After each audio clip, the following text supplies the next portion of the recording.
ప్రార్థన చేసుకొని వాక్యాన్ని ప్రారంభించుకుందామండి. మమ్మల్ని ఎంతకన్నా ప్రేమించిన మా కన్న తండ్రి, ఇంతవరకు మమ్మల్ని బ్రతికించి ఆరోగ్యాన్నిచ్చి ఆయుష్నిచ్చి మరొకసారి నీ పిల్లలతో కలిసి నీ సత్యవాక్యంలో మునిగి తేలడానికి మీరు ఇచ్చిన అవకాశాన్ని బట్టి వందనాలు తండ్రి. నిదాసునైన నేను కొన్ని నిమిషాలు మీ విలువైన మాటలు మాట్లాడబోతుండగా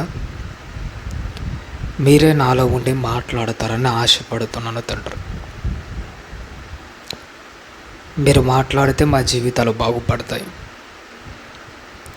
మీరు మాట్లాడితే మా కుటుంబాలు స్థిరపరచబడతాయి.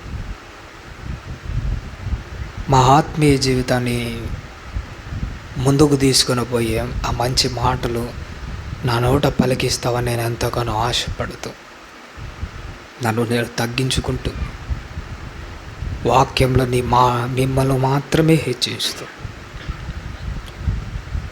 నీకు విధేయగలిగిన దాసులాగా పనిచేసే భాగ్యాన్ని అనుగ్రహించుకొని ముందున్న సమయాన్నంతా మీ ప్రేమ కలిగిన స్థలకు అప్పజెప్పుకుంటూ మా కోసం ప్రాణం పెట్టి తిరిగి లేచిన యేసుక్రీస్తు వారి నామం పేరట ఈ ప్రార్థన అడిగి వేడుకొనుచున్నాము తండ్రి. ఆమేన్. వచ్చిన దేవుని పిల్లలైన సహోదర సహోదరులందరికీ యేసుక్రీస్తు వారి నామం పేరట వందనాలు తెలియజేయించున్నాను. ప్రభునందు ప్రేమైన దేవుని వాళ్ళరా, ఈరోజు బైబిల్లో నుండి ఒక మంచి విలువైన అంశాన్ని, చాలా బాగుంటుంది వాక్యము. మధ్యలో కొన్ని కఠినమైన మాటలు కూడా ఉంటాయి, కానీ శ్రద్ధగా వాక్యాన్ని వినాలని ప్రేమతో మనవి చేస్తున్నాను. ఎక్కడి నుంచి మనం ప్రారంభిద్దామంటే, మన బద్ధశత్రువైన అపవాది దగ్గర నుంచి ఈరోజు మన వాక్యాన్ని ప్రారంభించుకుందాం. ఎందుకంటే మన ఆత్మీయ జీవితం ముందుకు సాగాలంటే మన శత్రువు యొక్క బలాలు బలహీనతలు, వాని ఎత్తులు పై ఎత్తులు తెలుసుకోవడం క్రైస్తవులుగా అది మన బాధ్యత. మనకు చదరంగం ఆట గురించి మనకు బాగా తెలుసు. మన అనిల్ అన్నగారు కూడా ఎప్పుడైనా దాని గురించి మాట్లాడుతారు. ఈ చదరంగం ఆట ఆడేటప్పుడు ఇద్దరు ఎదురెదురుగా కూర్చుంటారు. వాళ్ళ ఆట అయితే ఆడుతుంటారు, కానీ వాళ్ళు ఒకరితో ఒకరు మాట్లాడుకోరు. వాడు నోరు మాట్లాడదు, కానీ వాళ్ళ ఎత్తులు మాత్రమే మాట్లాడుతుంటాయి. ఒకడు ఒక ఎత్తు వేసాడంటే ఎదుటివాడు వాడిని మించిన ఎత్తు వేస్తాడు. వీడు ఏమని ఆలోచన చేస్తుంటాడంటే, వాడు ఏ విధంగా ఆలోచన చేసి తనను దెబ్బతీయాలనుకుంటున్నాడో వాడికంటే పై ఎత్తేసి తనను తాను రక్షించుకుంటూ వాడి మీద ఎదురు దెబ్బ కొట్టాలని ప్రయత్నం చేస్తూ ఉంటాడు. చూసాట, దీనినే మనం ఏమంటామంటే చదరంగం. ఈ చదరంగంలో ఆడడం ఒక్కటి వస్తే సరిపోదు. అంటే వంటను ఎలా జరపాలి, మంత్రిని ఎలా కదిలించాలి, ఏనుగుతో ఎలా ఆడాలని ఆడడం ఒక్కటి తెలిస్తే సరిపోదు. ఎదుటివాడి మైండ్ను చదువుతూ ఆడడం నీకు బాగా రావాలి. అప్పుడు నువ్వు విజయం సాధిస్తావు. మన ఆత్మీయ జీవితంలో మన బద్ధశత్రువైన అపవాది కూడా ఎలాంటి వాడో తెలుసా? మన జీవితాలతో చదరంగం ఆడేటోడు వాడు. వాడితో నువ్వు ఆట ఆడాలంటే ఒకటి గుర్తుపెట్టుకోవాలి. వాడి ఎత్తులేంటో తెలుసుకోవాలి, వాళ్ళ బలం ఏంటో కూడా నువ్వు అర్థం చేసుకోవాలి. వాడి ఎత్తు, వాళ్ళ బలాలు, వాడి యొక్క కథ నీకు అర్థమైతే ఈ జీవితం అనే చదరంగంలో నువ్వు చక్కగా ఆడగలవు. లేకపోతే నేను ఆడలేవు. అది బలమేంటో ఒకసారి లూకా గారు రాసిన సువార్తను మనం చూసుకొని ముందుకెళ్దాం. 11వ అధ్యాయము, లూకా గారు రాసిన సువార్త 11వ అధ్యాయము 18వ వచనాన్ని ఒక్కసారి జ్ఞాపకం చేసుకుందాం.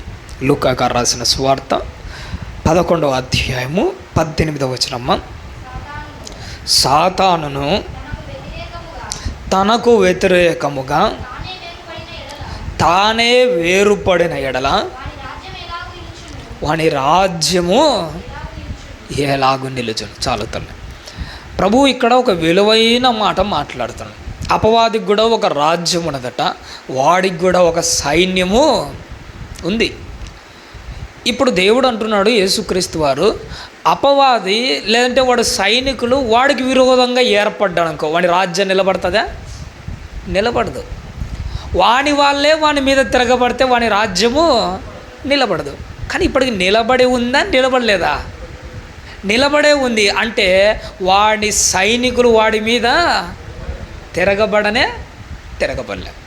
ఇప్పుడు నేను ఒక చరిత్ర చెప్తా, మీకు బాగా అర్థం కావాలి. ఒకప్పుడు ఈ అపవాది కానీ వాడి సైన్యం కానీ ఇవన్నీ దేవదూతలు. ఎవరితో ఉండేవంటే దేవునితోనే ఉండే. పరలోకంలో అపవాది మాట విని ఈ సైనికులైన ఈ మిగతా దేవదూతలందరూ ఎవరి మీద తిరుగుబాటు చేస్తారు? దేవుని మీదనే తిరుగుబాటు చేస్తాడు. ఈ అపవాది వాళ్ళతో ఏమని చెప్పింటుంది? ఎన్ని రోజులు ఇంకా దేవునికి మనం సేవ చేస్తామో, అదే దేవుణ్ణి ఓడించామనుకో ఆ సింహాసనం మన అవుతుంది, పరలోక రాజ్యం మన కాళ్ళ కిందకి వస్తుంది అని దేవుని మీదనే యుద్ధం ప్రకటించిందట. ఇది ఒక్కటి పోరాడలేక ఏం చేసింది? కొంతమంది దేవదూతలను తన పక్షాన తిప్పుకొని దేవుని మీదనే తిరుగుబాటు జెండా ఎగరేసింది. ఇప్పుడు నేను అంటున్నా, ఆ యుద్ధంలో అపవాది గెలిచిందా? ఓడిపోయిందా? ఓడిపోయింది. దేవుడు మికాయేలు అనే దేవదూత నిలబెట్టి తన్ని తగిలేశాడు. ఒక మాటలో చెప్పాలంటే ఒక్క దెబ్బ కాలుతుందంటే డైరెక్ట్ ఎక్కడ ఇవన్నీ అవన్నీ పాతాళంలో కటిక చీకటి గల బెలములలో కఠిన శిక్ష అనుభవించాయి. ఎంత దారుణమైన శిక్ష అంటే అంత దారుణమైన శిక్ష అనుభవించాయి. సరే, తప్పు చేసినందుకు అపవాది పోయింది అనుకుంటే పర్లేదు, దాని మాట విన్న దూతలు కూడా ఏ గతి పట్టింది? అదే గతి పట్టింది. సరే, అయిపోయింది. దేవుడు కొంతకాలము వాటికి సమయం ఇచ్చి భూమి మీదకి తీసుకొని వచ్చాడు. ఆదాము టైం దగ్గరికి తెచ్చాడు. ఇప్పుడు మళ్ళీ దేవదూతలు అంటే అపవాది వాడు సైన్యం ఎక్కడికి వచ్చాయి? ఇప్పుడు భూమి మీద ఉన్నాయి. ఇప్పుడు అందుకే దురాత్మల సమూహాలు అని అంటాడు. అంటే నరకానికి పోయి బాధను భరించి తిరిగి మళ్ళీ ఎక్కడికి వచ్చాయి? ఇవి భూమి మీదకి వచ్చాయి. ఇప్పుడు వాళ్ళ మనసు ఎలా ఉండాలి? మనమే ఒకరిని నమ్మాము, వాడు మనకు ద్రోహం చేశాడు, నమ్మక ద్రోహం చేశాడు, రెండోసారి నమ్ముతామని. ఇప్పుడు అపవాది కూడా దాన్ని నమ్మిన దూతలకు ఏం చేసింది? అది ద్రోహం చేసింది, మోసం చేసింది.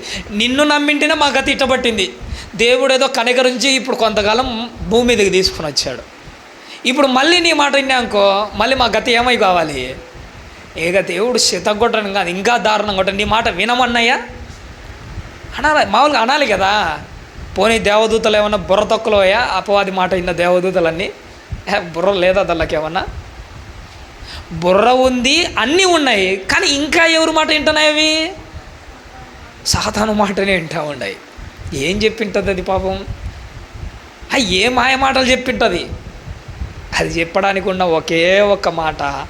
పాపం ఏం చేస్తాం? దాన్ని నమ్మిన దురాత్మల సమూహానికి కూడా వేరే ఆప్షన్ అంటే ఏమీ లేదు. వచ్చిన దానితో ఏమని చెప్పింటో తెలుసా? ఇప్పుడు ఆ తన దురాత్మల సమూహాలందరినీ కూర్చోబెట్టుకొని ఈ అపవాదం ఏమని ఉంటుందంటే, ఒకసారి నన్ను నమ్మారు, మన గతంతా అయిపోయింది. సరే, అప్పుడు అయితే అయిపోయింది. దేవుడు ఇప్పుడు మనకు పర్మిషన్ ఇచ్చాడు. భూమి మీద ఇప్పుడు మనం ప్రశాంతంగానే ఉన్నాం కదా. ఒకానొక టైంలో ఒక మాట అంటాడు, ఎప్పుడైతే ఈ లోకానికి అంతం జరుగుతుందో అంతంతో పాటు అపవాది వాడి దూతల అంతం కూడా ఏమవుతుంది? జరిగిపోతుంది. అంటే ఈ లోకం ఎప్పుడైతే అంతమైపోతుందో అప్పుడు మనకున్న ఈ కాసింత రెస్ట్ కూడా ఉండదు. మళ్ళీ ఎక్కడికి పోవాలి? మనము నరకానికి పోవాలి. అంటే ఈ రెస్ట్ కాలం మనం పెంచుకుందామని చెప్పింటుంది. ఎలా పెంచుకుంటాము? సకల జనులకు సాక్షార్థంగా సువార్త ప్రకటిస్తే యేసుక్రీస్తు వారు వస్తాడు. ప్రకటించకపోతే రాడు. రాకపోతే మనకు రెస్ట్ భూమి మీద జరుగుతుంది కదా. అంటే ఇప్పుడు నన్ను నమ్ముకున్న మీకు అందరితో ఒకటే మాట చెప్తున్నా, మనం నరకానికి పోకూడదు అని అంటే, ఇంకా కొంతకాలం ఇక్కడ నిమ్మలంగా ఉండాలంటే మీరు నేను చెప్పినట్టే చేయాలి. ఏం చేయాలి? సువార్తను ఆపాలి. ఎవరిని దేవుని కోసం బతకనియకుండానే చేయాలి. అప్పుడు మళ్ళీ దాని సైన్య సమూహాన్ని కట్టకట్టుకొని ఇప్పుడు ఎవరి కోసం వస్తున్నాయి తెలుసా? నీ కోసమే వస్తున్నాయట. అక్కడ చూడండి, 18వ అధ్యాయము 11వ అధ్యాయము 21వ వచనం, అవన్నీ కట్టకట్టుకొని నీ కోసమే వస్తున్నాయట, నువ్వు ఏం చేయాలో చెప్తా ఉన్నాడు. 21వ వచనం, బలవంతుడు ఆయుధములు ధరించుకొని తన ఆవరణమును కాసుకొనున్నప్పుడు అతని సొత్తు భద్రముగా ఉండును. ఇక్కడ దేవుడు చెప్తున్నాడు, నాయన అపవాది వాడి సైన్య సమూహము, ఇప్పుడు అపవాది ఒక్కటే కాదు, కట్టగట్టుకున్న సైన్య సమూహం అంతా నీ కోసం వస్తూ ఉంది. ఎలా ఉండాలట? నువ్వు ఆయుధములు ధరించుకొని తన ఆవరణమును ఎలా ఉండాలట? కాచుకొని ఉండాలట. ఎందుకు వాడంటే ఎవరిని విడిచిపెట్టడు. రెండో ప్రపంచ యుద్ధ కాలంలో ఒక పాస్టర్ గారు జర్మనీలో చెప్పిన ఒక విలువైన మాట కాస్త మార్చి చెప్తాను, మీరు జాగ్రత్తగా వినాలి. ఒకరోజు అపవాది ఆదాము హవ్వల కోసం వచ్చింది. నేను చదువుకొని పోయింది ఆదాము హవ్వల జీవితంలోనే వదిలేసా. తర్వాత కయ్యూను దగ్గరికి వచ్చింది, ఆడి జీవితం కదా నాశనం అయిపోయిందని చదువుకొని వదిలేసా. తర్వాత దావీదు దగ్గరికి వచ్చింది, పోయింది దావీదు జీవితమే కదా అని చదువుకొని వదిలేసా. తర్వాత ఇస్కరియోతు యూదా కోసం వచ్చింది, నాశనమైంది ఆని బ్రతికే కదా అని చదువుకొని వదిలేసా. ఇప్పుడు వాడు నా కోసమే వచ్చాడు. చూస్తూ ఊరకుండా అంటే వాడి చేతుల్లో బలైన వాళ్ళ లిస్టులోకి ఎవరు ఎక్కుతాము? మనం కూడా ఎక్కుతాం. ఒకరోజు వాళ్ళ కోసం వచ్చినప్పుడు చదువుకొని వదిలేసిన నేను, ఇప్పుడు నా కోసం వచ్చినప్పుడు నేను చదువుకొని లేకపోతే విని వదిలేయకూడదు. అందుకే దేవుడు ఏమంటున్నాడంటే ఆభరణాలు ధరించుకొని, ఆయుధాలు పెట్టుకొని, ఆభరణాలు కాదు ఆయుధాలు ధరించుకొని సిద్ధంగా ఉండాలట. దేనికోసం అంటే వాడు నీ మీద ఫోకస్ చేసినట్టు ఆడి లిస్టులోకి ఎవరు పేరు ఎక్కినట్టు? నీ పేరు నా పేరు ఎక్కినట్టే. ఒక మాట చెప్పమంటారండి, ఎఫ్ఐఆర్లోకి పేరెక్కిన వాడు ఎంత డేంజర్లో ఉంటాడో అపవాది లిస్టులోకి ఎక్కిన వాడు కూడా అంతే డేంజర్లో ఉంటాడు. ఎందుకంటే వాడు ఎవరిని కనికరించడు, ఎవడి మీద జాలి చూపించడు. ఒక్క మాటలో చెప్పంటే ఆడు పెద్ద సైకోగాడు. ఆడు ఎవరిని కనికరించాడు. ఎంత బతిమాలుకున్నా, ఎంత దిగజారిపోతున్నా కానీ, కాళ్ళు పట్టుకొని గోజాడుకున్నా కానీ కనికరించే వ్యక్తిత్వమే కాదు వాడిది. అంత దుర్మార్గుడు వాడు. అంత దుర్మార్గుడైన వాడు ఎవరి కోసం వస్తున్నాడట? ఇప్పుడు నీ కోసము నా కోసం వస్తున్నాడు. నువ్వు ఎంత జాగ్రత్తగా ఉండాలంటే అంత జాగ్రత్తగా ఉండాలి. వాడు కట్టుకొని వచ్చాడు. వాడి సైన్య సమయం ఏమంటున్నాడు? మళ్ళీ చూడమ్మా 21వ వచనము, బలవంతుడు ఆయుధములు ధరించుకొని తన ఆవరణమును ఏం చేయాలట? కాచుకొని ఉండాలంటే. ఎందుకంటే వాడు కట్టుకొని వచ్చాడంటే ఇడిచిపెట్టుకోడు. నీ ప్రాణం తీసేంత వరకు వాడు వదిలేయాడు. నువ్వు ఎంత జాగ్రత్తగా ఉండాలంటే అంత జాగ్రత్తగా ఉండాలి. ఒక మాట చెప్పమంటారండి, ఒక స్త్రీకి మానం ఎలాంటిదంటే మన వాళ్ళు అంటారు తన ప్రాణము కంటే ఎక్కువగా దేన్ని చూసుకుంటుంది? ఒక తల్లి తన మానాన్ని కాపాడుకోవాలనుకుంటుంది. నేను అంటాను, ఒక స్త్రీకి మానం పోయినా పర్లేదేమో కానీ, అంటే ఇది ఎవడో బలవంతంగా రేప్ చేసినప్పుడు, ఒక స్త్రీకి మానం పోయినా పర్లేదేమో కానీ, ప్రాణం పోయినా పర్లేదేమో కానీ, క్రైస్తవుడికి మాత్రం పరిశుద్ధత ఎప్పటికీ పోకూడదు. ఒక స్త్రీకి మానం ఎంత గొప్పదో క్రైస్తవునికి పరిశుద్ధత కూడా అంత గొప్పది. తన ఆవరణని ఏం చేయాలట? కాసుకొని ఉండాలట. ఎంత కాసుకొని ఉండాలంటే వాడి యొక్క ఛాయలు మన మీద పడకుండా కాసుకొని ఉండాలి. నేనంటాను, గోతికాడ నక్క ఏం కాసుకొని ఉంటుంది? నీ పరిశుద్ధతను నువ్వు కాపాడుకోవడానికి.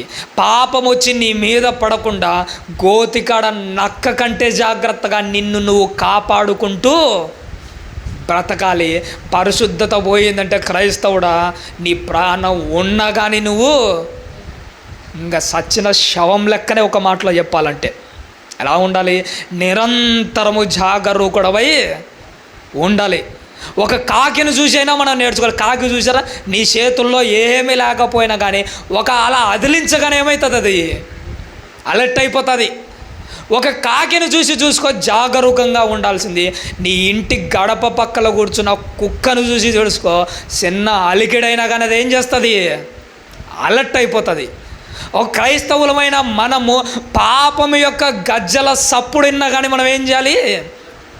అలర్ట్గా ఉండాలి. ఎందుకు అలర్ట్గా ఉండాలో తెలుసా? అది వచ్చి పడిందంటే మన జీవితం సర్వనాశనము అవుతుంది. ఎక్కడో బంగాళాఖాత సముద్రంలో అల్పపీడన ద్రోణి ఏర్పడింది అనుకోండి, అది తిరిగి తిరిగి ఎక్కడికి వస్తుందో తెలుసా? సముద్రపు గట్టుకొచ్చి సముద్ర గట్టులో ఉన్న ప్రతి ఊరని తుఫాను చేత అతలాకుతలము చేస్తుంది. ఎక్కడో కొన్ని మైళ్ళ దూరంలో ఏర్పడిన అల్పపీడనము క్షణమాత్రంలో కనిపించగానే గవర్నమెంట్ వాళ్ళు ఏం చేస్తారో తెలుసా? దరిని ఉన్న ప్రాంతాలకు రెడ్ అలర్ట్ ప్రకటిస్తాడు. ఎందుకంటే ఎక్కడో ఏర్పడిన అల్పపీడనం అది అక్కడే ఉండదు, తిరిగి తిరిగి తిరిగి సూటిగా సరాసరి గట్టుకే వస్తుంది. గట్టున్న ప్రాంతాలన్నీ సర్వనాశనము చేస్తుంది. క్రైస్తవులమైన మనం కూడా ఒకటి గుర్తుపెట్టుకోవాలి.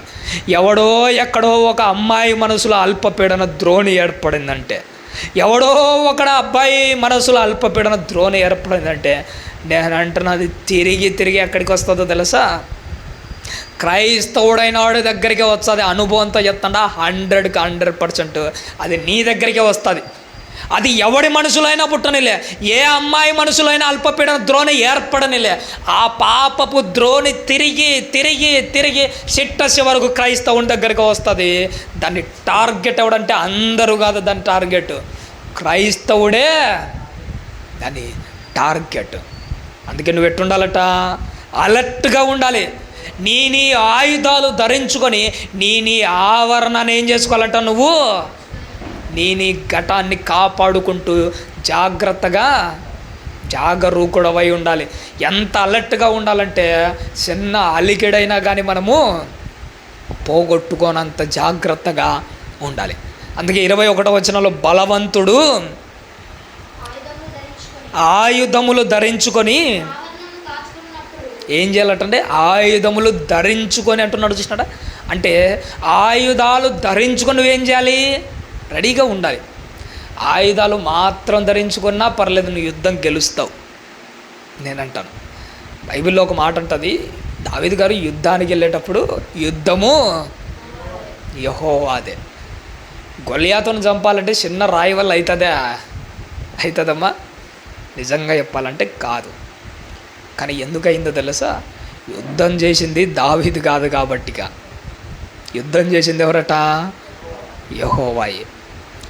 యుద్ధం యెహోవాదే అయినప్పుడు మనం చేసే చిన్న పనైనా కానీ ఎంత పెద్ద ప్రతిఫలాన్ని తెస్తుందో తెలుసా? దావీదు చేసింది ఏం పెద్ద ప్రయత్నం ఏం చేయలే, చిన్న రాయే. ఆ చిన్న రాయి ఆ యుద్ధం చేస్తున్నది దావీదు కాదు, ఎవరు? యెహోవాయే. నీ జీవితంలో నా జీవితంలో ఒకటి గుర్తుపెట్టుకోవాలి. దేవుని మీద నమ్మకంతో నువ్వు యుద్ధం చేయకపోయినా పర్లేదు, యుద్ధంలో నిలబడితే చాలు. యుద్ధం చేయించుకునేది ఆయన. నేనంటాను, యుద్ధ వీరుడు అంటే కత్తి పట్టుకుని యుద్ధం చేసేవాడు ఒక్కడే యుద్ధ వీరుడు కాదు. యుద్ధంలో కత్తి పట్టుకుని ఒకడు పోరాడుతుంటే ఆడి కోసం నీళ్ళు అందించడానికి ధైర్యంగా యుద్ధంలో అడుగు పెట్టేవాడు కూడా యుద్ధ వీరుడే. యోనాతాను ఒక్కడే యుద్ధ వీరుడా? నేనంటాను, యోనాతాను ఆయుధాలు మోసేవాడు కూడా యుద్ధ వీరుడేనా? ఆయుధాలు మోసేవాడు కూడా యుద్ధ వీరుడే. యుద్ధం ఒక్కటి చేయడమే కాదు యుద్ధ వీరుని లక్షణము. యుద్ధం చేసేవాడు వెనక నిలబడి సపోర్టుగా నిలబడినా కానీ యుద్ధ వీరుడే. నీకు శాతనైతే యుద్ధం చేయ. యేసుక్రీస్తు వారు అపవాది యొక్క కాళ్ళని ఏం చేశాడట? దాని తలను, అపవాది యొక్క తలను యేసుక్రీస్తు వారు సితగదొక్కాడు. నీకు శాతనైతే సితగదొక్కు, కుదరకపోతే యేసుక్రీస్తు వారు వెనక ఉండి దాని కాళ్ళ మీద దాని తల మీద సితగదొక్కినా కానీ నువ్వు ఎలాంటోడివి? యుద్ధ వీరునివే. అందుకే ప్రభు అంటాడు, యుద్ధము యెహోవాదే అనే నమ్మకంతో విశ్వాసంతో నువ్వేం చేయాలట? ఆయుధములను ధరించుకొని నిన్ను నువ్వు కాపాడుకో, నిన్ను నువ్వు కాసుకొని ఉండు. ఫస్ట్ ఎదుటి దాడి చేయకపోయినా కానీ దాడిని తట్టుకునే విధంగా ఆయుధాలు ధరించుకొని కాచుకొని కాపాడుకొని జీవితాన్ని. ఒక చరిత్రలో ఒక సందర్భాన్ని చెప్తాను, ఎంత బాగుంటుందంటే ఆ సందర్భము సమూయేలు 2వ గ్రంథంలో రాయబడింది. ఒకసారి చూద్దామా. సమూయేలు 2వ గ్రంథము 21వ అధ్యాయము. సమూయేలు 2వ గ్రంథము 21వ అధ్యాయము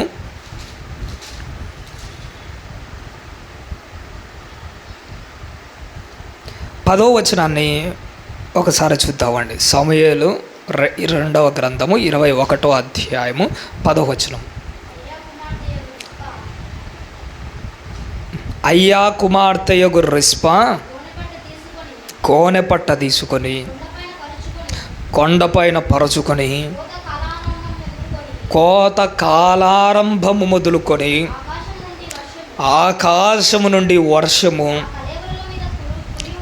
ఆ కళేబరముల మీద కురియు వరకు అచ్చటనే ఉండి పగలు ఆకాశ పక్షులు వాటి మీద వాలకుండాను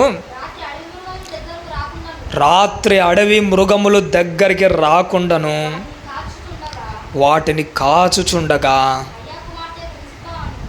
అయ్యా కుమార్తెకు చాలా తల్లి. ఈ సందర్భం మీకు అందరికీ తెలుసో తెలియదో నాకు తెలియదు, కానీ కళ్ళకు నీళ్ళు వచ్చి ఒక విలువైన సందర్భం. మాతృ ప్రేమ ఎంత గొప్పదో లోకానికి సాటి చెప్పిన గొప్ప సందర్భం. ఈ సందర్భం చదివిన ప్రతిసారి నేను ఏడ్చుకుంటూనే ఉంటాను ఆ తల్లి ప్రేమను చూసి. మహాగణురాలు రిస్పా. ఆ సందర్భం ఏంటో తెలుసా? కొడుకులు చచ్చిపోతే ఇద్దరు కొడుకులను ఆడ ఆ ఊరి గవిని దగ్గర ఊరి తీసేస్తారు. సొంత కొడుకులు చచ్చిపోతే సుమారుగా 4 నెలలు ఏం చేస్తుందో తెలుసా? ఆ శవాల మీద పక్షులు వాలకుండా, అడవి మృగాలు ఏవి వచ్చి వాటిని తినకుండా శవానికి కాపలా కాస్తుంది. ఎవరు? కన్న తల్లి. 4 నెలల ఆమె సందర్భం చదివినప్పుడల్లా కళ్ళకు నీళ్ళు వస్తుంటాయి. అసలు ఏం జరిగిందో తెలుసా? ఇక్కడ మనకు తెలిసిన సౌలు రాజు, ఇశ్రాయేలీల మొదటి రాజు ఒక ఆయన ఉంటాడు, ఆయనే సౌలు ఏం చేస్తాడంటే అమోరీయులు అనుకుంటాను, అమ్మోనీయులు అనుకుంటాను, వాళ్ళ మీద యుద్ధానికి పోతే మొత్తానికి అమ్మోనీయులను సమూల ధ్వంసం చేసేస్తారు. వాళ్ళలో కొంతమంది గిబియోనీయులు అని కొంతమంది మిగిలి ఉంటారు. ఇప్పుడు ఇశ్రాయేలులందరూ దేవుని పక్షాన నిలబడి ఆ గిబియోనీయులతో ప్రమాణపూర్వకంగా ఒక వాగ్దానం చేస్తారు. అయ్యా, మీరున్నది చాలా తక్కువ మంది, ఇక మా జీవితంలో మిమ్మల్ని ఎప్పటికీ చంపం, లక్షణంగా మా మధ్యనే ఉండనని మాట ఇవ్వడం కాదు, యెహోవా సన్నిధానంలో వీళ్ళందరూ ఏం చేస్తారు? ప్రమాణం చేస్తాడు. ఎవరికి? గిబియోనీయులకు. కానీ సౌలు ఏం చేస్తాడో తెలుసు? దేవుని సన్నిధానంలో చేసిన ప్రమాణాన్ని కూడా పక్కన పెట్టి గిబియోనీయులను దొరికినట్టు కోతకొస్తుంటాడు. నమ్మి తన రాజ్యంలో ఉన్న వాళ్ళని నరక యాతన అనుభవించి చంపి పడేస్తుంటాడు. పాపం వాడు చాలా దుర్మార్గంగా ప్రవర్తిస్తాడు. పాపం వాళ్ళు నమ్మింటారు. గిబియోనీయులు నమ్మిన వాళ్ళని నమ్మక ద్రోహించి చాలా దారుణంగా చంపేశాడు. మొత్తానికి ఒక టైంలో యుద్ధంలో సౌలు వాళ్ళ కుమారు యోనాతాను చచ్చిపోతారు. కొంతకాలం తర్వాత వీళ్ళు చేసిన ఈ ద్రోహానికి దేవుడు ఇశ్రాయేలు మీద భయంకరమైన కరువు వస్తుంది. 3 సంవత్సరాలు తినడానికి తిండి కూడా లేకుండా భయంకరమైన కరువు అనుభవించుతారు. అంత కరువు అనుభవించంటే దావీదుకి అర్థమవుతుంది. ప్రార్థన చేస్తాడు, అయ్యా ఎప్పుడూ లేని ఇంత భయంకరమైన కరువు వచ్చింది, కారణం ఏంటి ప్రభు అని అడిగితే అప్పుడు దేవుడు చెప్తాడు, గిబియోనీయులకు మీరు చేసిన ద్రోహం. నమ్మి వాళ్ళు మీ మధ్య ఉంటే ఎవరి సన్నిధానంలో వాళ్ళకు మాట ఇచ్చారు? మీరు నా సన్నిధానంలో మాట ఇచ్చే వాళ్ళ పట్ల మీరు ఇలా చేయొచ్చా? ఆ గిబియోనీయులకు మీరు చేసిన ద్రోహాన్ని బట్టే 3 సంవత్సరాలు ఏమొచ్చిందట? భయంకరమైన కరువు వచ్చింది. అయితే నువ్వు గిబియోనీయులతో సమాధానపడుపో. దావీదు గిబియోనీయుల దగ్గరికి వెళ్తాడు, అయ్యా, నా రాజు నా వాళ్ళందరూ చేసింది తప్పే, మీరు మమ్మల్ని అందరినీ ఆశీర్వదించి ఈ సమస్య నుండి గట్టెక్కించాలంటే మీ మనసు తృప్తిపడడానికి మేము ఏం చేయాలని బతిమాలుకుంటాడు. ఎవరు? దావీదుగా. అప్పుడు ఆ గిబియోనీయులు అడిగిన మాట ఏంటో తెలుసా? మీరు మాకు చేసిన ద్రోహానికి ఇశ్రాయేలులో ఎవడు మాకు ద్రోహం చేయలే, కాబట్టి ఇశ్రాయేలులో ఏ ఒక్కడు చావాల్సిన అవసరము లేదు. ఇంకా చెప్పాలంటే మీ వెండి అక్కర్లే, మీ బంగారం అక్కర్లే, ఏ సౌలు అయితే మాకు ద్రోహం చేసి ఇంత మమ్మల్ని ఇంత ఊచకోతకు వచ్చాడో వాడి కుటుంబంలో మాకు 7 మందిని అప్పచెప్పండి. ఆ 7 మందిని మేము యెహోవా సన్నిధానంలోనే ఊరి తీసేస్తాం. ఒక ఒడంబడికకు వస్తారు. సరే అన్నట్టుగా ఏం చేస్తారో తెలుసా? దావీదు గారు 7 మందిని సౌలు వంశంలోనే, ఇంకా చెప్పండి సౌలు కుమారుల్లోనే పట్టుకొని వచ్చి గిబియోనులకు అప్పచెప్తే ఆ 7 మందిని యెహోవా సన్నిధానంలో ఊరికమ్మని తీసి ఊరేసి ఏం చేస్తారు? చంపేస్తారు. ఆ 7 మందిలో 2 కుమారులు ఎవరో తెలుసా? సౌలుకు ఒక ఉపపత్ని ఉంటుందండి, ఒక భార్య. ఆమెకి 2 పిల్లలు ఉంటారు. ఆ 2 పిల్లలు కూడా ఆ ఉరి కంబం మీద వేలాడుతూ ఉంటారు. వాళ్ళు ఆ ఉరి కంబం మీద వేలాడుతూ ఉంటే దావీదును ఏమనలేదు ఇవా. అలాగని తన కొడుకు ప్రాణాలు కూడా నిలబెట్టుకోలేకపోయింది. చచ్చిపోయారు, శవాలు అయిపోయారు. శవాల కోసం ఆమె పడుతున్న ప్రయాస ఎంతో తెలుసా? 1 రోజు 2 రోజులు కాదు.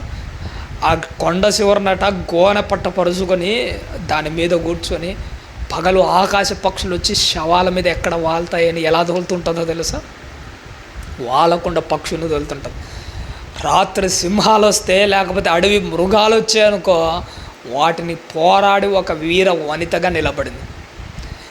ఇక్కడ నేను 2 ఆత్మీయమైన విషయాలు చెప్తాను, బాగా ఆలోచన చేయండి. చచ్చిపోయిన శవం కోసం చూసారు ఒక తల్లి తాపత్రయము. బిడ్డలు చచ్చిపోయారు, చచ్చిపోయిన 2 బిడ్డల కోసము ఆ రిస్పా అనే తల్లి ఎంత తాపత్రయపడుతుంది. ఒక మాట ఓపెన్గా అనమాటమ్మ, మన బిడ్డలు కూడా ఏం బతికే ఉన్నారా? పాపముల చేత, అపరాధముల చేత మన వాళ్ళు కూడా ఏమైపోయారో తెలుసా? చచ్చిపోయారు. చచ్చిన 2 బిడ్డల కోసం ఆ తల్లి ఎంత తాపత్రయపడుతుంటే, చచ్చిపోయిన నీ బిడ్డల విషయంలో పాపలో ఇంకా వాళ్ళ బ్రతుకులంతా దిగజారిపోతుంటే, ఒక తల్లిగా మనము, ఒక తండ్రిగా, ఒక కుటుంబంలో బాధ్యత కలిగిన వాళ్ళగా మనం ఎలాంటి రెస్పాన్సిబిలిటీ తీసుకుంటున్నాం చూసారా? ఆ తల్లిని చూస్తుంటే ఆ మనసు కకావికలం అయిపోతుంటుంది. ఇంకా ఒక గొప్ప మాట ఏంటో తెలుసా? పగలు పక్షులు వాడకుండా కాపాడుకుంటూ వచ్చిందట శవాన్ని. అలాగే రాత్రి అడవి మృగాల నుండి కాపాడిందట. ఓపెన్గా ఒక మాట చెప్తా, జూలో అడవి మృగాలు ఉంటాయి. అడవి మృగాల మధ్య ఆహారం మాంసం అలా వేసి మాంసం తినకుండా వాడిని అడ్డగించుకోగలం మనము? అడవి మృగాల మధ్య మాంసం వేసి ఉంటావు, అవి తినకుండా మధ్యలోకి వెళ్ళి ఆపగలవా మనము? కళ్ళ ముందర ఆహారం ఉంటే అడవి మృగాలను ఆపడం ఎవడి తడము కాదు. కానీ ఒక తల్లి రిస్పా ఏం చేస్తూ ఉంది? కన్న కొడుకులను అడవి మృగాలు తింటాయని ప్రాణం అడ్డేసి అడవి మృగాలకు అడ్డంగా నిలబడిన వీర వనిత ఒక రిస్పా గారు. తన బిడ్డలను చూసారా ఎంత ప్రేమిస్తుందో? బతికినోళ్ళ కోసమా, లేకపోతే చచ్చినోళ్ళని ఎంత ప్రేమిస్తుంది?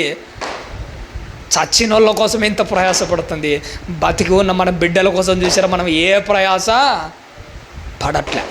అపవాదనే క్రూర మృగం వచ్చి అలా జీవితాలను నాశనం చేయకుండా, అపవాదనే క్రూర మృగానికి నీ బిడ్డలకు మధ్య ఒక వీర వనితలాగా, ఒక రిస్పా తల్లిలాగా నువ్వు అడ్డంగా నిలబడి నీ బిడ్డల ప్రాణాన్ని కాపాడుకోవాలి. అప్పుడే మనము ఒక తల్లి అనిపించుకుంటాము, ఒక తండ్రి అనిపించుకుంటాము. ఎంత ప్రయాసపడుతుందో చూసిరా. కానీ ఇక్కడ క్రైస్తవులు అందరూ తప్పుటడుగు ఒక తప్పుటడుగు వేశారు. దాన్ని చెప్పి నేను మళ్ళీ ఒక సందర్భాన్ని చెప్పి నేను ముగిస్తాను. క్రైస్తవులందరూ ఇక్కడ వేసిన ఒక తప్పుడు పని, ఒక తప్పుడు అడుగు పని అనకూడదు, కానీ ఒక చిన్న మిస్టేక్. ఏ మిస్టేక్ తెలుసా? సౌలు చేసిన ఒక చిన్న పొరపాటుకు ఎవరు చచ్చిపోయారు? సౌలు చచ్చిపోయారా? ఆయన జనరేషన్లో 7 మంది చచ్చిపోయారు. అప్పుడు నేను అనుకున్నాను, వీళ్ళందరూ చెబుతున్న మాట ఏంటో తెలుసా? ఎవడో చేసిన తప్పును బట్టి ఎవడో చచ్చిపోయాడు. అసలు దేవుడు కనికరం ఉందా? వీళ్ళు సపోర్టుగా చెబుతున్న మాట ఏంటో తెలుసా? సపోర్టుగా తండ్రుల దోషాను వాళ్ళ పిల్లల తరానికి కూడా రప్పిస్తాను అంటున్నాడు. ఆ మాట చెప్పిన తర్వాత అందరూ దేవుడిని ఒక రకంగా చూస్తున్నారు. ఈ మధ్య అన్యజనులు దేవుణ్ణి ఒక సైకో మాదిరి చూపించున్నారు తెలుసా? తండ్రులు చేసిన దోషాన్ని బట్టి ఏ తప్పు చేయని రిస్పా పిల్లలను ఏం చేశారట దేవుడు? గిబియోనీలకు దావీదు గారి ద్వారా అప్పచెప్పాడు. వాళ్ళని చంపుతున్నా కానీ భక్తిపరుడైన దావీదు చూస్తూనే ఉన్నాడు.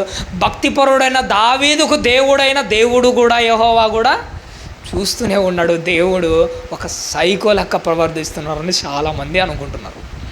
మన వాళ్ళు చెబుతున్న వివరణ కూడా అదే, సరైన వివరణ ఇవ్వలేదండి. దేవుణ్ణి చాలా అంటే చాలా తప్పుగా చూపిస్తున్నాడు రిస్పా పిల్లల విషయం. నిజంగా ఓపెన్గా ఒక మాట చెప్పమంటండి, రిస్పా తల్లి ప్రేమని నేను ఏమాత్రం తక్కువ చేయను. ఆ తల్లి ప్రేమ అమోఘమైనది, ఎవరెస్ట్ కంటే గొప్పది. కానీ రిస్పా పిల్లల విషయంలోనే ఇక్కడ నేను ఒక మంచి మాట నేను మాట్లాడుతాను. సౌలు చేసిన తప్పుడు పనికి కాదు వాళ్ళు బలైపోయింది, వాళ్ళు చేసిన తప్పుడు పనికే వాళ్ళు బలైపోయారు. నేను బైబిల్లో నుంచి రెఫరెన్స్ కూడా చూపిస్తాను దీనికోసం. దానికంటే ముందు ఒక మాట చెప్తాను. ఉదాహరణకు ఒక మంచి మాట చెప్తాను, ఎందుకంటే మీకు దావీదు గారి గురించి చెప్తాను. సౌలు ఎన్నోసార్లు దావీదును చంపాలనుకున్నాడు. దావీదు ఎలాంటి వాడు? భక్తిపరుడు. దేవుడు దావీదు గారి ప్రాణాన్ని కాపాడా లేదా? ఎంతోమంది చంపాలనుకుంటాడు, దేవుడు తన భక్తుల ప్రాణాన్ని ఏం చేసుకుంటాడు? ఖచ్చితంగా కాపాడుకుంటాడు. దేవుడు వదిలేశాడు అని అంటే ఆ వ్యక్తి భక్తుడేనా? కాదు. ఇక్కడ ఈ పాయింట్ మీద మీరు బాగా నిలబడాలి. ఎవడైతే తప్పు చేస్తాడో వాడే తన ప్రాణాన్ని పోగొట్టుకుంటాడు, కానీ మిగతా వాళ్ళు ఎవడో చేసిన తప్పును బట్టి ఎవడో శిక్ష అనుభవించాడు. దేవుడు బైబిల్లో సూటిగా కరాఖండిగా చెప్తాడు, తండ్రులు ద్రాక్ష పండ్లు తింటే పిల్లల పండ్లు పులిసిపోవు. తండ్రులు ద్రాక్ష పండ్లు తింటే తండ్రుల పండ్లే పులిసిపోతాయి, పిల్లలు ద్రాక్ష పండ్లు తింటే పిల్లల పండ్లే పాడైపోతాయి. ఎవడు చేసిన తప్పుకు వాడే శిక్ష అనుభవించాలి. సౌలు చేసిన తప్పుకు సౌలుకు శిక్ష పడిపోయింది. రిప్స్పా పిల్లలకు కూడా శిక్ష ఎందుకు పడిందో తెలుసా? వాళ్ళు చేసిన తప్పుకు వాళ్ళకే శిక్ష పడింది. 21వ అధ్యాయము సమూయేలు 2వ గ్రంథము 1వ వచనాన్ని ఒకసారి చూద్దామండి. సమూయేలు 2వ గ్రంథము 21వ అధ్యాయం 1వ వచనం. దావీదు కాలమున 3 సంవత్సరములు విడవకుండా కరువు కలుగగా దావీదు గారు యెహోవాతో మనవి చేసెను. అందుకు యెహోవా ఇలాగు సెలవిచ్చెను. ఇక్కడి నుంచి బాగా చేసుకో. సౌలు ఏం చేశాడట? గిబియోనీయులను హతము చేసెను గనుక, ఇంకా బాగా చెప్పాలి, అతనిని బట్టి నరహంతకులకు అతని ఎవరున్నారట అందులో? ఇంటివారు కూడా ఉన్నారు. సౌలు ఒక్కడే కట్టే దుర్మార్గంగా ప్రవర్తించింది. ఆ ఇంటిలో ఆయనను ఫాలో అయిన నరహంతకులు కూడా ఆయన వంశములో, యోనాతాను అలా ఫాలో కాగలేదు కానీ ఆయన ఇంటి వాళ్ళలో కొంతమంది, ఇంకా చెప్పాలంటే కొంతమంది అని కూడా లేరు. తండ్రి ఏమి చేయడం కుమారులు చూస్తారో కొడుకులు కూడా అదే చేస్తూ వచ్చారు. అతని కుమారులు కూడా నరహంతకులైన వాళ్ళు ఉన్నారు. గిబియోనీయులకు విషయంలో జరిగిన ద్రోహం విషయంలో దావీదు మూర్ఖంగా ఆలోచన చేసి వాళ్ళని అప్పచెప్పట్లే. దావీదుకు విషయం తెలియకుండా పోయి ఉంటుందా? ఎంతోమంది ఉన్నారు. ఈ 7 మందిని పట్టుకొని అప్పచెప్పాడంటే సౌలు గారు చేసిన పాలు పంపులలో వీళ్ళకు కూడా కాసింత పాలు పంపులే ఉంటాయి. గిబియోనీయులు ఊరకనే తప్ప పగను సల్లార్చుకుంటారా? పోనీ ఏ తప్పు చేయని యోనాతాను కుమారు మెఫీబోషెతున్నాడు, అతను చంపితే ఒప్పుకుంటారా? గిబియోనీయులు ఒప్పుకోరు. ఎవడైతే ద్రోహం చేశాడో, ఎవడైతే వీళ్ళ జీవితాలను నాశనం చేశాడో వాడే ఉరికంబం మీద వేలాడుతూ ఉంటే చూసి తమ పగను సల్లార్చుకునేవాడు. ఈ 7 మందిని ఉరి తీస్తూ ఉంటే గిబియోనీలు సాటిస్ఫై అయ్యాడంటే సౌలు ఒక్కడే కాదు, నరహంతకులైన వాళ్ళు చేసిన తప్పును బట్టి వాళ్ళు కూడా శిక్ష అనుభవించారు. చాలామంది ఈ మధ్య అడుగుతున్న ఒక మంచి ప్రశ్న ఏంటో తెలుసా? యోబు గారి పిల్లలు ఎందుకు దేవుడు చంపుతుంటే సైలెంట్గా ఉన్నాడు? యోబు గారి పిల్లలే కదా వాళ్ళు. యోబు గారి పిల్లలు 10 మంది చచ్చిపోతుంటే ఏం దేవుడు పట్టనట్టే ఉన్నాడు? దేవుడు కనికరం లేదా అని చాలామంది నన్ను అడిగారండి. ఒక మాట చెప్పమంటారండి, యోబు గారి పిల్లలు చచ్చిపోవడానికి ఓపెన్గా అంటే నేను అంటున్నాను, యోబు గారి పిల్లలు చచ్చిపోవడానికి, వాళ్ళు చచ్చిపోతున్నా కానీ దేవుడు పట్టించుకోకపోవడానికి ఒకటే ఒక రీజన్ ఏంటో తెలుసా? ఓపెన్గా నేను అంటున్నాను, యోబు అంత భక్తికి సరితూగిన వాళ్ళు కాదు. అందుకే వాళ్ళు చచ్చిపోతున్నా కానీ దేవుడు పట్టించుకోలే.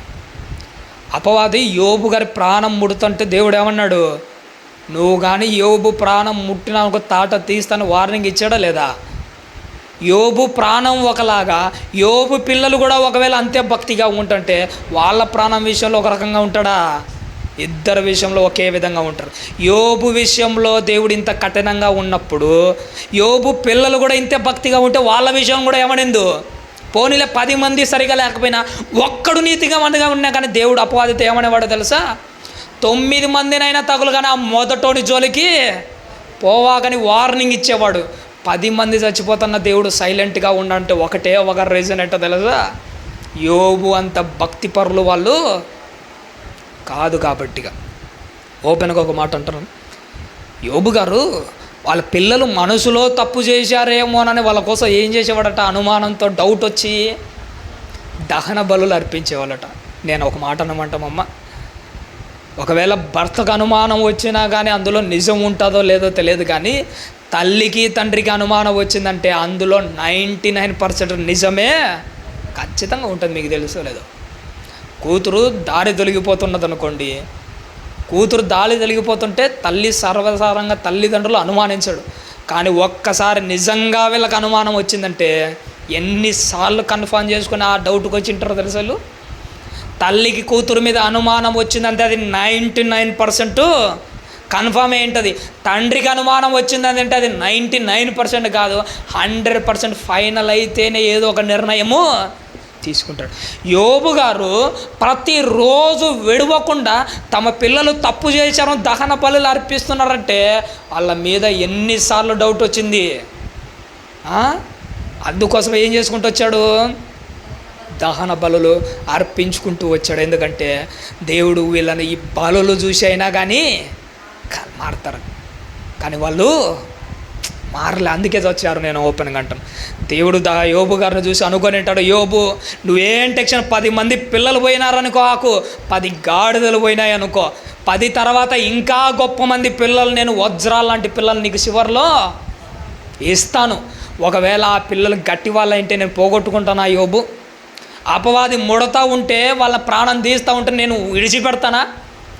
ఓపెన్గా నేను అంటాను, యోబు నేను నీ పిల్లల ప్రాణాన్ని విడిచిపెట్టానంటే వాళ్ళు అంత విలువైన వాళ్ళు కాదు, అంత భక్తిపరులు కాడు. నేను అంటాను, ఎవడు తప్పు చేస్తే వాడికే శిక్ష పడుతుంది, ఎవడో చేసిన తప్పును బట్టి ఎవడికో శిక్ష పడదు. మరి ఆ మాట ఏంటి, తండ్రులు చేసిన దోషాన్ని వాళ్ళ పిల్లల తరానికి రప్పిస్తానని ఎందుకన్నాడు తెలుసా ఆ మాట?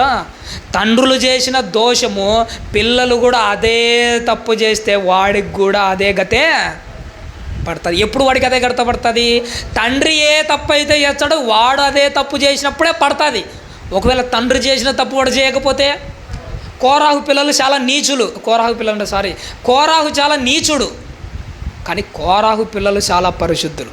కోరాహును మాత్రమే దేవుడు చంపాడు, కోరాహు పిల్లలను వదిలేశాడు. తండ్రి చేసిన దోషాన్ని పిల్లల మీదకి ఎందుకు రప్పించట్లే?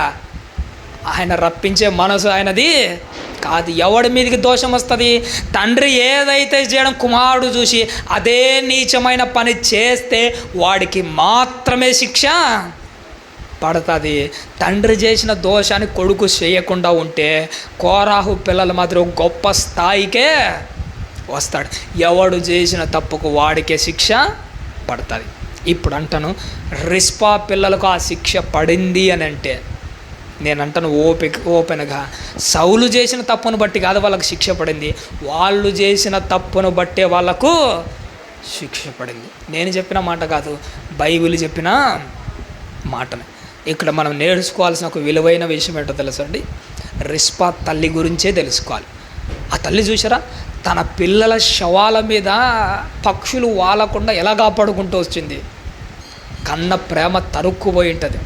నేనంటాను, ఆ తల్లి తన పిల్లల శవాల మీద పక్షులు వాలకుండా ఎలా అయితే కాపాడుకుంటూ వచ్చిందో, నువ్వు నేను నీ బిడ్డల మీద కాదు, ఫస్ట్ ముఖ్యంగా నీ మీద పాపాలు వాలకుండా అపవాది యొక్క దారుణమైన ఆ రెక్కలు లేదంటే ఆ కాళ్ళు వచ్చి నీ మీద పడకుండా నిన్ను నువ్వేం చేసుకోవాలి? నువ్వు కాపాడుకోవాలి. నన్ను నేను ఎలా కాపాడుకోవాలి? గోతికాడ నక్క ఎలా అయితే కాసుకొని ఉంటుందో నీ జీవితాన్ని కాపాడుకోవడానికి అలా కాసుకొని ఉండాలి. ఎందుకంటే అపవాది మామూలుగా విడిచిపెట్టే రకమే కాదు. ఆకాశ పక్షులు శవాన్ని చూడగానే విడిచిపెడతాయా? విడిచిపెట్టవు. కానీ అది వాలాలనుకున్న ప్రతిసారి వాటిని తోలుతూ ఎలా కాపాడుకుంటూ వచ్చింది. నీ ఆత్మీయ జీవితాన్ని కూడా అలానే కాపాడుకో, నీ భక్తి జీవితాన్ని కూడా అలానే నిలబెట్టుకో. ఒక రిస్ప శవాలకి ఎలా కాపలా కాసిందో నువ్వు కూడా నీ ఆత్మీయ జీవితానికి అలా కాపలా కాయ, అప్పుడే నీ జీవితం బాగుపడుతుంది. ఇంకా ఒక మాట చెప్పమంటారండి, శవాన్ని మీరు ఎప్పుడైనా కానీ ఒక కుక్క చచ్చిపోయింది అనుకోండి, కుక్క చచ్చిపోతే ఎప్పుడన్నా రోడ్డు పక్కలు ఉంటాయి, పురుగులు బారాడితే ఎంత దారుణంగా ఉంటుందంటే రోజులకు దాని చర్మం అంతా అలా పోయి పురుగులని తిని ఎంత చండాలంగా ఆ స్మెల్ కూడా మనము భరించాలి. ఇప్పుడు రిస్పా అమ్మ గారు 4 నెలలు వాళ్ళ 2 పిల్లల శవాన్ని చూస్తూ అలానే ఉండదంటే అవి ప్రేమ ఎంత గొప్పది నాకు అర్థం కావట్లే. ఆ శవాలు కంపు కొట్టకుండా పోయింటాయా, పురుగులు తినకుండా పోయింటాయా, ఆకాశ పక్షులు తినకపోనీలే పురుగులు తినకుండా పోయింటాయా, చర్మాన్ని మాంసాన్ని నరములను ఒక్కొక్క పురుగు తింటూ ఉంటే ఆ అందవిహారమైన శరీరాలను చూస్తూ ఆ తల్లి ఎలా తట్టుకుందో, ఆ గుండె నేనంటాను అది ఎలాంటి గుండె నాకు అర్థం కావట్లే. ఆ తల్లి ప్రేమ చూసారా ఎంత ఉంది. నిజంగా ఆ తల్లిని ఒక్కోసారి చూస్తుంటే నాయన ఏంటి ఆమె ప్రేమ ఏంటి, ఆమె త్యాగం ఏంటి, ఆమె తెగింపు ఏంటి అనిపిస్తూ ఉంటుంది రిస్పా అమ్మ గారు. కానీ నిజంగా నేను ఎట్టుండాలో తెలుసా ప్రేమ దేవుని వాళ్ళ తట్టుకోవాలి, ఓపిక నిలబడాలి, ఏది జరిగినా కానీ స్థిరచిత్తంగా ఉండాలి. ఏదో జరిగింది కళ్ళ ముందర ఏదో జరుగుతుంది, నువ్వేం టెన్షన్ పడాల్సిన అవసరము లేదు. కళ్ళ ముందర జరిగేదాన్ని చూసి ఎప్పుడూ టెన్షన్ పడాలి, ఏమి రియాక్ట్ కాదు, ఓపికగా ఉండు. ఎన్ని నెలలు కాసిందట? 4 నెలలు సుమారుగా. ఈ టైం త్యాగం ఏంటి. ఇంకా నీ జీవితాన్ని ఎలా కాపాడుకోవాలో ఎలా కాసుకోవాలో తెలుసు. చివరిగా మార్కు గారు రాసిన సువార్తలో ఒక మంచి మాట ఉంటుంది, అదొక మాట చూసుకొని మనం ముగించుకుందామండి. మార్కు గారు రాసిన సువార్త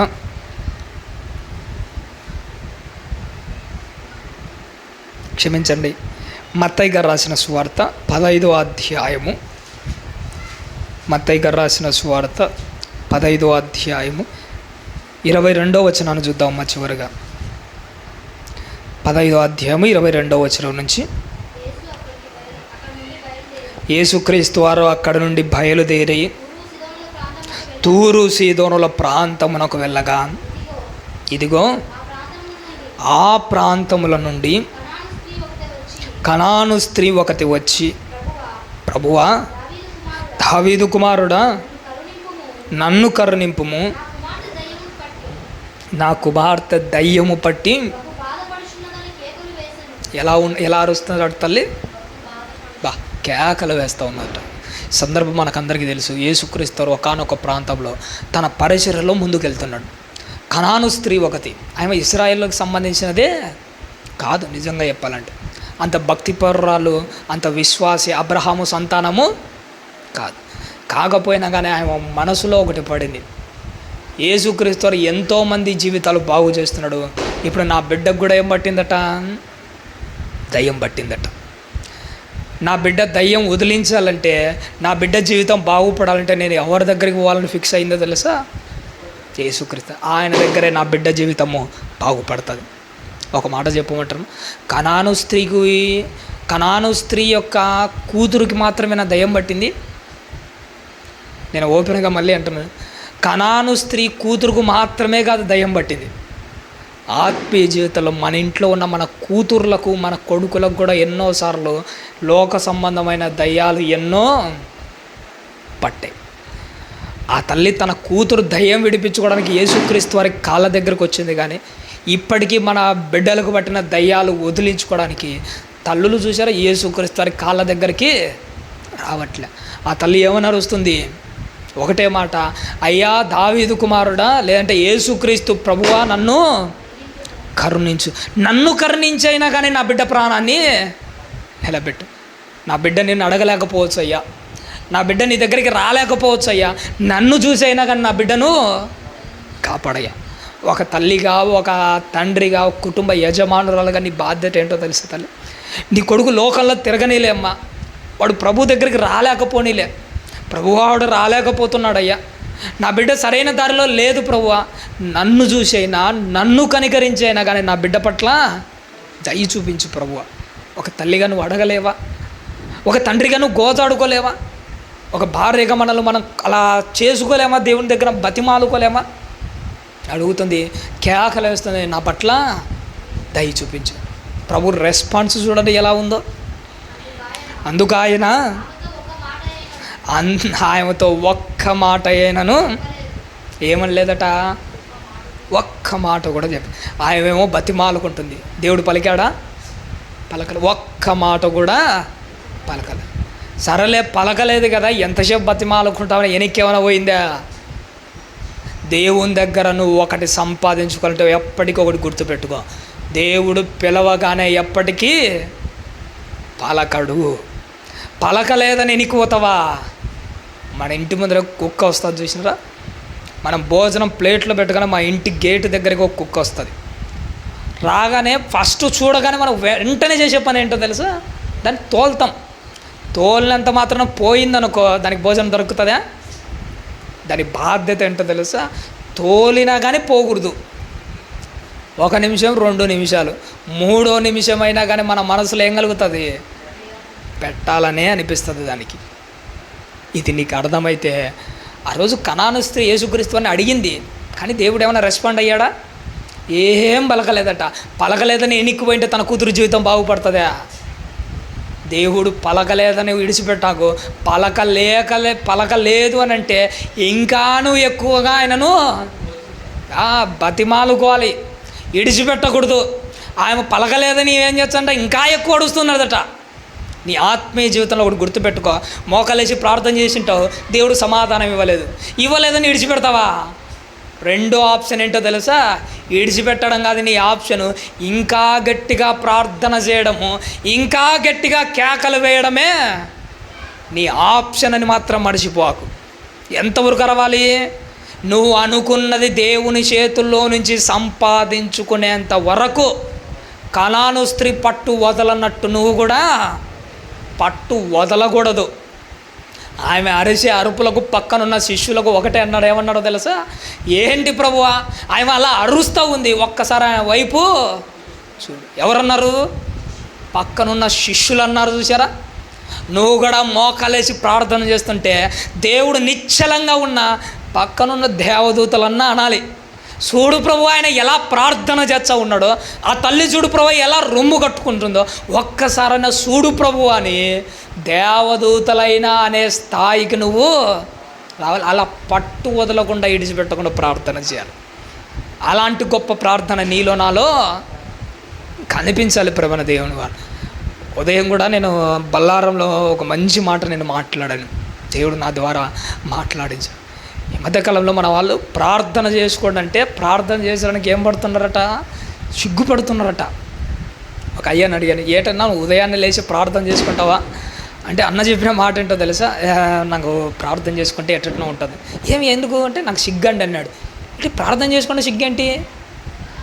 నేను ఇన్ని రోజు నుంచి ప్రార్థన చేసుకోలే, ఈరోజు నేను మోకాళ్ళు వేసి గోడ దగ్గరికి వెళ్ళి ప్రార్థన చేసుకుంటే నా భార్య చూస్తే నాకు సిగ్గుగా ఉంటుంది, అందుకే నేను ప్రార్థన చేసుకోవట్లేదట. నేను అనుకుని షాక్ అయ్యాను. అంటే ప్రార్థన చేసుకోవడానికి నువ్వు సిగ్గుపడడం ఏంటి? బయట లోకస్తులు మీకు తెలుసో లేదో కానీ సిగ్గుమాలిన పనులే సిగ్గు లేకుండా చేస్తుంటారు వీళ్ళంతా. మనం దేవుని పని దగ్గర ఎందుకు సిగ్గుపడాలి? ప్రార్థన చేసుకోవడానికి సిగ్గుపడాలి. ఎందుకు సిగ్గుపడాలి? భార్య ఈరోజు అనుకుంటుంది, 2 రోజుల నుంచి మా ఆయన మారాడని అనుకుంటుంది, 3వ రోజు నుంచి నువ్వు ప్రార్థన చేసుకుంటే నీ భార్య కూడా మోకాలేసి ప్రార్థన చేసుకుంటుంది. సిగ్గుపడతారా? బయటలో సిగ్గుమాలిన పనులు చేస్తుంటారు కొంతమంది. మన వాళ్ళే క్రైస్తవులు, పేరుకు మాత్రం క్రైస్తవులు. రాత్రి నేను కూడా అన్నాను, ఏట్రా పెళ్ళి చేసుకుంటున్నాను కదా, రాత్రి ఏమైనా ప్రేయర్ పెట్టించుకుంటారంటే లేదట. ప్రేయర్ పెట్టించుకుంటే ఊరిలో చిన్న చూపు అయిపోతుందట. మరి ప్రేయర్ పెట్టించుకోకుండా ఏం చేయాలట? ఒక డీజే పెట్టించుకోవాలట, లేదంటే అమ్మాయిలు తెచ్చి ఎగిరించుకోవాలట. అంటే చూసారా, క్రైస్తవులు సిగ్గుమాలిన పని అది. డీజే పెట్టి అమ్మాయిలు తెప్పించుకొని ఎగిరించి పెళ్లి చేసుకోవడం సిగ్గుమాలిన పని. సిగ్గుమాలిన పని వాళ్ళు సిగ్గు లేకుండా చేస్తున్నాడు. విలువైన ప్రార్థన మనం ఎలా చేయాలి తల్లి? ఎలా చేయాలి? విలువైనదిగానే చేయాలి, సిగ్గుపడకుండా చేయాలి. ఈ సిగ్గుమాలిన వాళ్ళు వెళ్ళండి, రాత్రంతా డ్యాన్సులు వేస్తారు, డీజే పెట్టించుకొని పెళ్ళిలో చేస్తారు. మళ్ళీ ఏమో భక్తి పరులు ఏంటి మరుసలో వచ్చి చర్చిలోకి వచ్చి తాళి కట్టించుకోండి. నేను అంటాను, మీకు సిగ్గే లేదురా నాయన మీకు అందరికి. ఎవడు రమ్మన్నారు మిమ్మల్ని చర్చిలోకి? ఎవరు వచ్చి చర్చిలోకి వచ్చి ప్రార్థన చేయించుకోమన్నాడు? ఎవరు చర్చిలో మిమ్మల్ని తాళి కట్టమన్నాడు? రాత్రంతా సిగ్గుమాలిన పనులన్నీ చేసి డీజేలు పెట్టించుకొని అమ్మాయిలు పెట్టుకొని డ్యాన్సులు వేసి చర్చిలోకి వచ్చి తాళి కట్టించుకుంటారా? పోయి పోరంబోకల మాత్రం ఇండ్ల దగ్గరే తాళి కట్టించుకోవాలి ఎటోళ్ళు. ఇంకా చెప్పాలంటే నీ ఇంటి నడి రోడ్డు మీద కట్టించుకో, చర్చిలోకి వచ్చి కట్టించుకోవడం ఏంటి? మన వాళ్ళకి సిగ్గే లేదు నిజంగా చెప్పాలంటే. మళ్ళీ పేరుకు మాత్రం క్రైస్తవులు. ఇలాంటి పనులు మన ఆత్మీయ జీవితాల్లో ఉండకూడదు, కనిపించకూడదు. వాళ్ళు చూసారు సిగ్గు మాలిన పనే సిగ్గు లేకుండా చేస్తున్నారు. మనం మోకాలేసి ప్రార్థన చేసే విషయంలో ఎందుకు సిగ్గుపడాలి? భార్య చూస్తుందని సిగ్గుపడతామా? అమ్మ ఏమన్నా అనుకుంటుందని సిగ్గుపడతామా? ఎవరు ఏమనుకున్నా నువ్వు గోడ దగ్గరికి వెళ్ళి మోకాలేసి ప్రార్థన సిగ్గుపడకుండా ప్రార్థన చేస్తావు చూసావా, అప్పుడు నువ్వు దేవునికి నచ్చుతావు. ఒకవేళ ఇక్కడ నువ్వు సిగ్గుపడినావంటే తీర్పు రోజున యేసుక్రీస్తు వారు కూడా నిన్ను చూసి ఖచ్చితంగా సిగ్గుపడతాడు. అనుకుంటాడు, అంతే, అయిపోతుంది నీ బతుకు అంతే. ప్రార్థన చేసుకోవడానికి ఏడు సిగ్గుపడ్డాడు. వాళ్ళు భార్యను చూసి సిగ్గుపడ్డాడు, తల్లిని చూసి సిగ్గుపడ్డాడు. ఎవడో చూశారని సిగ్గుపడి ప్రార్థన చేసుకోకండి. ఈడ నా భక్తుడు అని చెప్పించుకోవడానికి వీడిని తీసుకొని నరకానికి కూడా ఏంటని అనుకోని నీ గతి నా గతి ఏమైపోతుంది. అంతే ప్రేమ దేవుని వల్ల సిగ్గుపడకూడదు. ఇంకా ఎక్కువగా బతిమాల. ఈ తల్లి కూడా అలానే గట్టిగా బతిమాలకుంటున్నదట. ప్రభు ఇవన్నీ చూసి ఇంత గట్టిగా బతిమాలకున్నందుకు ఆయన ఏమంటున్నాడో చూడండి. 25వ వచనము, అయినను ఆమె వచ్చి అన్ని మాటలన్నా కానీ ఆయనను మొక్కి, ప్రభువా నాకు సహాయము చేయమని అడిగాను. అందుకు ఆయన పిల్లల రొట్టె తీసుకొని ఒకటే మాట అన్నాడు, అమ్మా నేను ఇశ్రాయేలుకు మేలులు చేయడానికి వచ్చాను కానీ మీకు చేయడానికి రాలే. ఓపెన్గానే అన్నాడు, ఇండైరెక్ట్గానే అన్నాడు. ఏమన్నాడు? ఇశ్రాయేలు పిల్లలు మీరంతా కుక్క పిల్లలు. ఎందుకు మొదట ఆయన పలకలేదో, ఎందుకు ఇలాంటి మాట మాట్లాడుతున్నానో నేను తర్వాత చెప్తాను, మీరు జాగ్రత్తగా వినండి, తర్వాత అర్థమవుతుంది. యేసుక్రీస్తు సూటిగా ఆమెతో ఏమన్నాడు? మీరు కుక్క పిల్లలు. ఆమె ఎంత ఫీల్ అయిపోయిందో తెలుసా? మమ్మల్నే కుక్కలు అంటావా, మమ్మల్నే కుక్క పిల్లలు అంటావా అని పౌరుషానికి పోయి, ఇక నుంచి నీ దగ్గరికి రావడం నాదే బుద్ధి తక్కువ, నాకొద్ది నేను పోతానని నీకు వెంటే ఆ బిడ్డ బాగుపడుతుందే. ఆ తల్లి చూపించింది ఏంటో తెలుసా?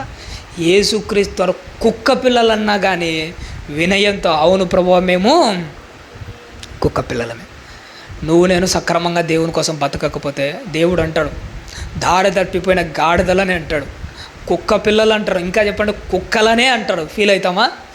పోనీ మనం కుక్కలం కాదా? నిజంగా ఒక మాట చెప్పమంటారండి, లోకంలో వాంతికి తిరిగిన కుక్కలు ఎలాంటివో లోకానికి తిరిగిన మనం కూడా అలాంటి వాళ్ళమే. నిజంగా మనం కుక్కలం కాదంటారా?